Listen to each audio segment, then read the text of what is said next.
Hey, good evening, and welcome back to Everyday Talks 24/7. Thanks so much for being here.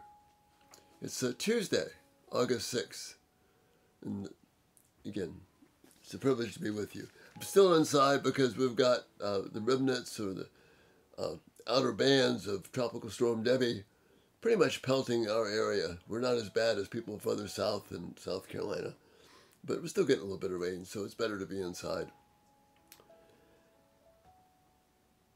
Tonight's video is about this. There could only be one you. There could only be one you. You know, last night's video was about the excellent question that Kathy asked and about the trauma and the stress that we have. And sometimes as we're revisiting the stress and the difficulties and the hard things of our life, we sometimes think, what if I had done this differently? What if I had not had this injury, or this abuse, or this parent, or this time frame? What if I was different things? I'd be a different person. And even contemplating that can lead us to upset, anger, frustration that we weren't this person we thought we could be.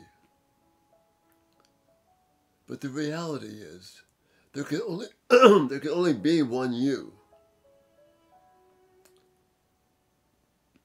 If you didn't have the exact set of circumstances that you were brought up with, it wouldn't be that you have another chance. It wouldn't be that you did not exist. Listen carefully to what David says in Psalm 139, read verses 13 through 16. For you formed me, you formed my inward parts, you wove me in my mother's womb. I will give thanks to you, for I am fearfully and wonderfully made. Wonderful are your works, and my soul knows it very well. See, what's being talked about here is the intimate hand of God fashioning each of us in our mother's womb.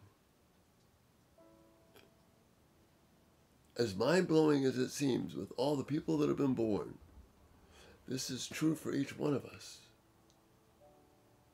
This is the great God that we serve. This puts God's sovereignty in an entirely different, intimate light that we need to grasp.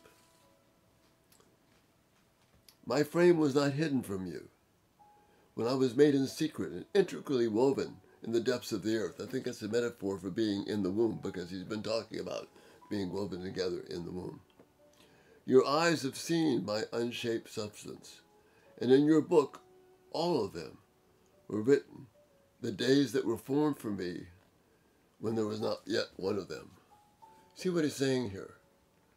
God's intimate, unique interaction with each person produces an intimate person made in the image of God. That's such a heavy thought. But it's a very liberating thought. Because that means then there is not an alternative you. You don't have an alternative universe, an alternative life. You have this one. Because God was with you and me from the beginning. That's why the thumbnail tonight is vaguely blurry in the picture. There's a child in the womb. God was at work weaving that child, knitting it together. There's a depth here of God's involvement with each of us. So what does that say about some of the difficult things that we've faced? Whether it was a difficult situation with parents, maybe something horrible happened to us, whether it's from human behavior, abuse, war, accidents, something that radically changed our whole life.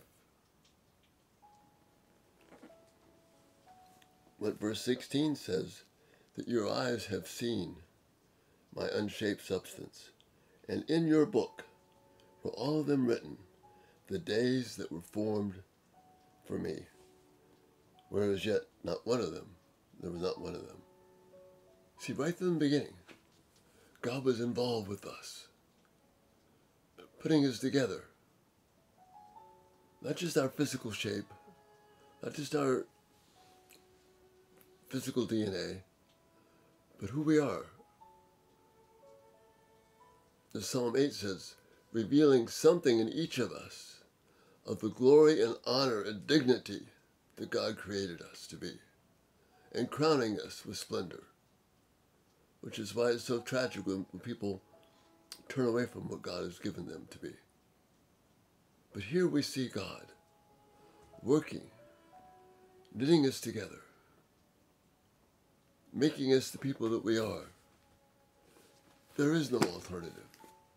There is no alternate me sitting out there that if this had gone differently, if that had gone differently, there'd be a different Jay Yant somewhere. No, there wouldn't. There's only one.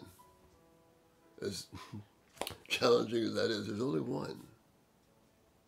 There could only be one you.